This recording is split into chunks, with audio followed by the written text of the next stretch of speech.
Le produit scalaire. Il en existe plusieurs formules différentes, mais l'une d'entre elles est plus utile car elle permet de démontrer plein de choses, comme notamment le théorème d'Al-Kashi ou même encore le théorème de Pythagore. Et cette deuxième formule, nous allons la démontrer à partir de la première. C'est ce que nous allons faire aujourd'hui.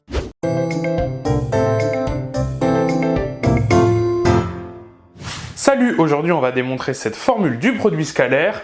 U scalaire V est égal à la norme de U fois la norme de V fois le cosinus de l'angle orienté UV. Alors tu es sûrement en train de te dire, mais Médéric, cette formule, on la connaît déjà, c'est la formule du produit scalaire. Mais non, attention, il ne faut pas se tromper. Ça, c'est une formule que l'on a déduite d'une autre formule du produit scalaire, et cette autre formule, je vais la marquer. Avant de marquer la formule, il faut définir les vecteurs U et V. Donc on va dire que ce sont des vecteurs du plan, d'accord? Donc des vecteurs dans un espace en deux dimensions, avec donc deux coordonnées, ok? Donc on va dire que U, c'est le vecteur x1, y1, et puis le vecteur v, c'est le vecteur x2, y2, d'accord? Jusque-là, ça paraît logique. Et donc maintenant, on va pouvoir écrire cette formule du produit scalaire, la première, hein, celle qui nous permet de déduire la deuxième, et cette vraie formule du produit scalaire, c'est U scalaire v est égal à x1, x2, plus y1, y2. Donc dans cette formule du produit scalaire, ce qu'on fait, c'est qu'on multiplie les abscisses entre elles, les différences d'abscisses entre les points d'extrémité et les points d'origine, auxquels on additionne le produit des ordonnées, le produit des différences d'ordonnées entre les points d'extrémité et les points d'origine de nos vecteurs. Alors pour pouvoir démontrer notre première formule, ce qu'on doit faire, c'est faire un schéma.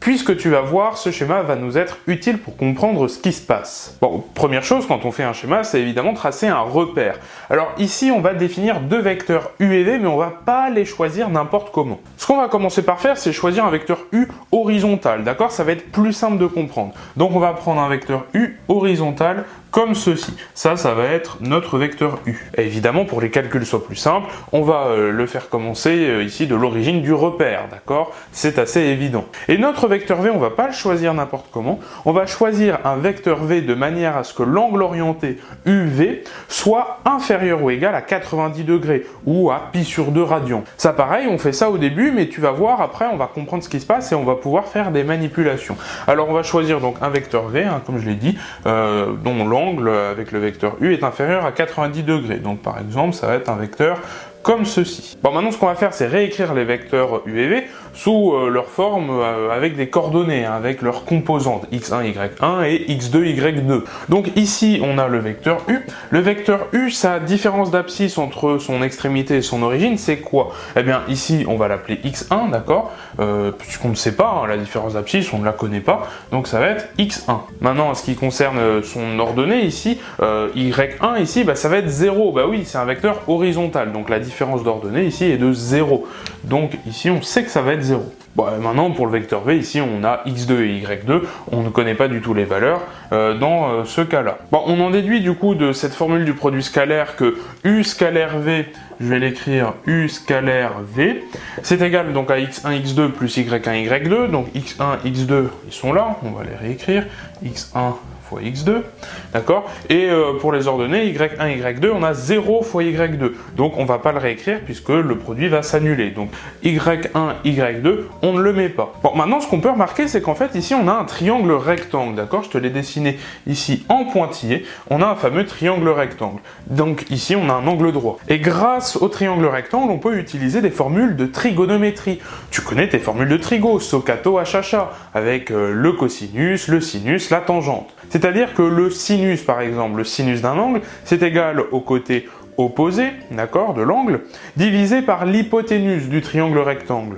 Nous, ce qui nous intéresserait ici, c'est l'angle UV, d'accord, c'est-à-dire cet angle-là, l'angle orienté UV. Donc, on va l'écrire. Le sinus, ici, de l'angle UV, c'est égal, ici, tout simplement, au côté, donc, opposé, on l'a dit, c'est-à-dire ce côté-là, divisé par l'hypoténuse. Alors ce côté ici, là, ce côté-là, ici, c'est quoi sa longueur? Sa longueur ici, ça va être Y2, bah oui, c'est la différence d'ordonnée entre le point ici d'extrémité du vecteur V et son point d'origine. On va donc avoir ici Y2 divisé ici par la longueur de l'hypoténuse, c'est-à-dire la norme de V. Bah oui, rappelle-toi, hein, la norme pour les vecteurs, c'est la longueur. Donc ici, pour avoir la longueur de ce côté-là, c'est tout simplement la norme de V. Bon, alors maintenant pour le cosinus. Eh bien pour le cosinus, on sait que d'après notre formule de trigonométrie, le cosinus d'un angle, c'est le côté adjacent divisé par l'hypoténuse. Alors le côté adjacent de l'angle UV ici,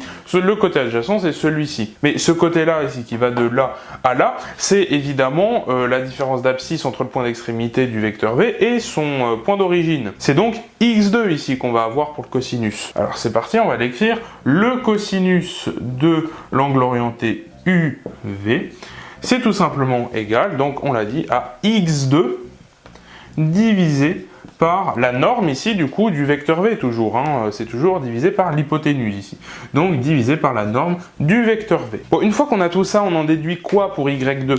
Eh bien pour Y2, on en déduit en fait que Y2 c'est égal au sinus de l'angle UV multiplié ici par la norme de V, d'accord? On passe tout simplement la norme de V de l'autre côté, donc Y2 c'est égal au sinus de l'angle UV, d'accord, multiplié ici par la norme du vecteur V. Et ici pour x2, eh bien ça va être à peu près la même chose, sauf que cette fois-ci, ça sera le cosinus, d'accord, et non pas le sinus.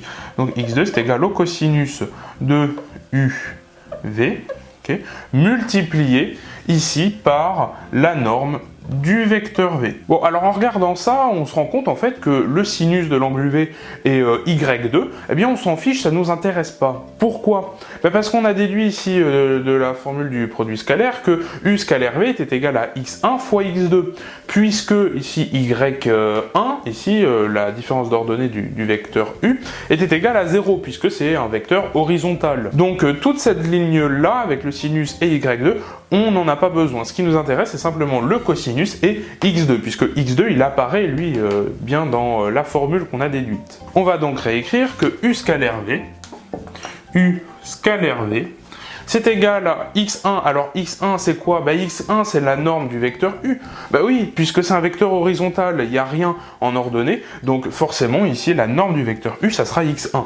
Donc, U scalaire V, ça sera égal à la norme du vecteur U, donc multiplié par x2, et x2, on a dit que c'était le cosinus de l'angle UV multiplié par le vecteur V.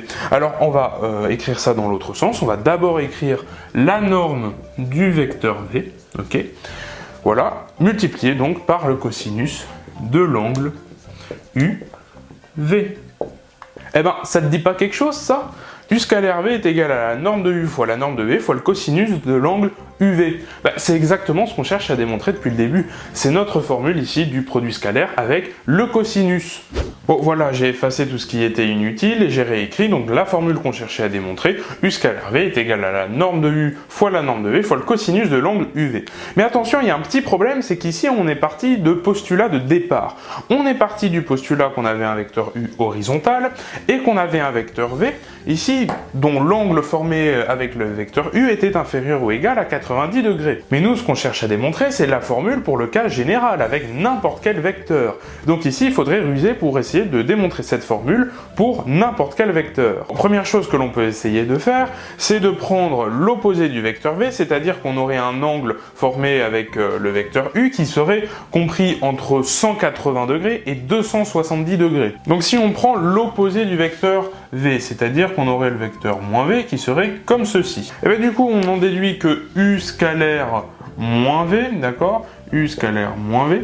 On réutilise la formule du dessus, c'est-à-dire qu'on aurait donc x1 fois moins x2, d'accord, puisque c'est l'opposé du vecteur V, donc x1 fois moins x2, plus y1 fois moins y2. Bon, on simplifie tout ça, c'est tout simplement égal à moins x1, x2, plus y1, y2. Bon, et ben là, on reconnaît la formule du produit scalaire U scalaire V, hein, ce qui fait qu'on peut en fait réécrire cette formule-là, la norme de U fois la norme de V fois le cosinus de l'angle UV. Alors le moins, on va pas le laisser ici, le moins, on va le mettre juste à côté du cosinus, tu vas comprendre pourquoi. Bon, maintenant déjà, ce qu'on peut regarder, c'est la norme de V et la norme de moins V. Est-ce que c'est la même chose? Bah déjà, Oui, évidemment, hein, la norme de V, c'est la même chose que la norme de moins V. Ici, si on retourne le vecteur, si on change le sens du vecteur, ça ne va pas changer sa norme, ça ne va pas changer la longueur ici. Cette longueur-là, c'est la même que celle-ci. Donc, évidemment, la norme de moins V, ça sera la même chose que la norme de V. Donc déjà, ça, on peut l'écrire, d'accord? On peut remplacer norme de V par norme de moins V. Donc, on a encore la norme de U, ça on le laisse, multiplié par la norme de moins V. Bon, et puis enfin, le moins qui est devant le cosinus ici, eh bien on peut le mettre devant l'un des deux vecteurs, ça ne change pas le résultat, ça tu le sais pour un cosinus. On a donc multiplié par le cosinus, ici de l'angle U moins V. Alors j'aurais pu le mettre au niveau du U, le moins, j'aurais pu mettre moins UV, mais ce qui est intéressant ici, c'est évidemment d'avoir moins V, puisque nous on cherche à calculer U scalaire moins V. Donc j'ai choisi de le mettre comme ça. Et donc on se retrouve avec U scalaire moins V est égal à la norme de U fois la norme de moins V, fois le cosinus de l'angle orienté, U moins V. Bien, on a donc démontré notre formule pour des angles entre 0 et 90 degrés. Pour des angles entre 180 et 270 degrés, mais il nous manque encore entre 270 et 360 degrés, et aussi des angles entre 90 et 180 degrés. Alors moi ici, là pour l'instant, je vais m'intéresser à des angles entre 270 et 360 degrés. Pourquoi? Parce que des angles entre 270 et 360 degrés, c'est la même chose que des angles entre moins 90 et 0 degrés. Bah oui, hein, à un modulo de 360 degrés près, un angle de moins 90, c'est la même chose qu'un angle de 270, c'est pareil. Ce qui est à dire qu'ici, ce qui peut être intéressant, c'est de calculer non pas U scalaire V, mais V scalaire U, et montrer en fait que c'est commutatif, c'est-à-dire que c'est la même chose. Puisque du coup, on va plus s'intéresser à l'angle comme ceci, avec une flèche dans ce sens-là, mais à l'angle comme ceci, avec une flèche dans l'autre sens. Et là, ça nous donnera bien ici un angle entre moins 90 et 0, ou entre 270 et 360, mais c'est pareil. Alors ici, bah, c'est évident, hein, d'accord? On va calculer V scalaire U, mais tu vas voir que ça se goupille tout seul. V scalaire U, ici, bah, c'est égal, du coup, si on reprend notre formule du début, x1, x2, bah, c'est plus x1, x2, mais c'est x2, x1. Du coup, cette fois-ci, on échange. Plus, non plus y1, y2, mais cette fois-ci y2, y1. Plus, donc y2, y1. Bah, donc, ça se fait directement, hein. Ça, c'est pareil que x1, x2. Ok. Et puis ici, plus y1, y2, c'est exactement la même chose. Donc V scalaire U, c'est égal en fait à U scalaire V. C'est exactement pareil. Ce qui fait que notre formule ici du produit scalaire avec le cosinus est vraie aussi pour des angles entre 180 et 270 degrés. Il nous manque encore une chose, c'est-à-dire les angles entre 90 et 180 degrés. Mais comme on a démontré que notre formule était vraie pour des angles entre 180 et 270 et pour des angles entre 270 et ici 360, ça veut dire que pour les angles entre 270 et 360, on peut prendre l'opposé puisqu'on l'a démontré pour 180-270, donc avec l'opposé des vecteurs, ça fonctionne aussi. Ce qui veut dire qu'automatiquement, eh bien, on a tout de suite démontré en fait notre formule pour des angles entre 90 et 180, c'est-à-dire que là, en fait, on n'a même plus rien à faire. Voilà, on a donc démontré ici notre formule pour tous les angles possibles et imaginables. Alors là, on peut avoir l'impression qu'on a terminé, mais quand même, il y a une petite chose qui me chagrine. C'est que déjà, en fait, dès le début, on est parti du postulat de départ que notre vecteur U était horizontal. Mais rien ne nous dit que, dans tous les cas, notre vecteur U sera horizontal. Le fait d'avoir choisi un vecteur horizontal, ça nous a permis en fait d'éliminer le sinus, c'est-à-dire que grâce à ça, on n'avait pas de sinus qui traînait dans notre formule. Et si le vecteur U n'est pas horizontal, qu'est-ce qui se passe? Eh bien, pour ça, on va simplement ici dessiner le même angle, c'est-à-dire qu'on va garder le même angle, mais qu'on va tourner légèrement, c'est-à-dire qu'on va prendre un vecteur U qui ne sera pas horizontal, par exemple un vecteur U comme ceci, ok, et puis un vecteur V, d'accord, qui va être tourné de la même façon, c'est-à-dire qui sera ni horizontal ni vertical, mais qui sera comme ceci, donc en gardant le même angle. Donc ces vecteurs-là, on va les appeler ici U0 et puis ici V0. Donc ici, ce qu'on a fait, c'est simplement une rotation, d'accord? On a fait une rotation des deux vecteurs avec la même rotation, d'accord? On a fait une rotation du vecteur U, qui est passé donc de U à U0, que je vais donc dessiner comme ceci, d'accord? Et pour le vecteur V, c'est exactement la même chose, on a fait exactement la même rotation, que je vais donc dessiner comme ceci. Et qu'est-ce qui se passe lorsqu'on fait une rotation? Eh bien, est-ce que déjà les normes changent? Les normes des vecteurs changent lorsqu'on fait une rotation? Bah non, pas du tout, d'accord? La longueur des vecteurs ne va pas changer. C'est pas parce qu'on tourne quelque chose que sa longueur va changer. Si je prends ici mon feutre, je le tourne, bah sa longueur ne change pas, ça reste la même longueur de feutre. Et ensuite, en ce qui concerne le cosinus de l'angle UV, ce qui nous intéresse donc maintenant c'est l'angle UV. Est-ce que l'angle change? Bah en fait, je l'ai dit, hein, quand j'ai fait la rotation, j'ai fait en sorte de ne pas changer l'angle ici. Donc justement, l'angle ne change pas, c'est-à-dire que dans notre formule ici, tout va rester pareil. La norme ne change pas, la norme ne change pas, et le cosinus de l'angle ne change pas, puisque l'angle ne change pas. Ce qui fait que si cette formule est vraie lorsque U est horizontale, ça veut dire qu'elle reste vraie lorsqu'on effectue une rotation des deux vecteurs selon le même angle. Donc quelle que soit la rotation que l'on effectue sur les deux vecteurs, eh bien cette formule va rester vraie. C'est-à-dire que la formule est vraie même pour un vecteur U qui n'est pas horizontal.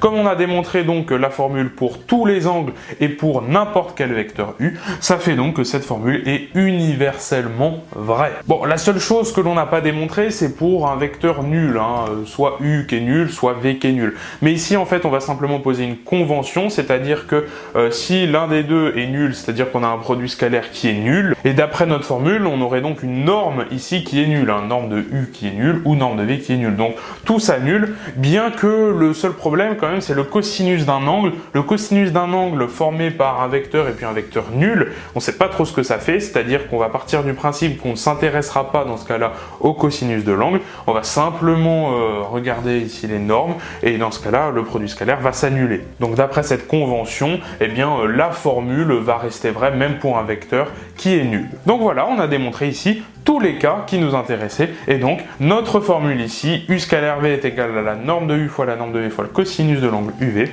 cette formule est vraie. Et donc voilà, c'est la fin de cette vidéo, je te remercie de l'avoir regardée jusqu'au bout. Si elle t'a plu, partage-la sur les réseaux sociaux, lâche un like, un commentaire pour donner ton avis, abonne-toi à la chaîne pour ne pas manquer les futures vidéos. Mais surtout, si tu veux me soutenir financièrement, eh bien va faire un tour dans la Médé boutique sur laquelle je vends des t-shirts comme celui-ci. Merci, et quant à moi, je te dis à la prochaine. Salut!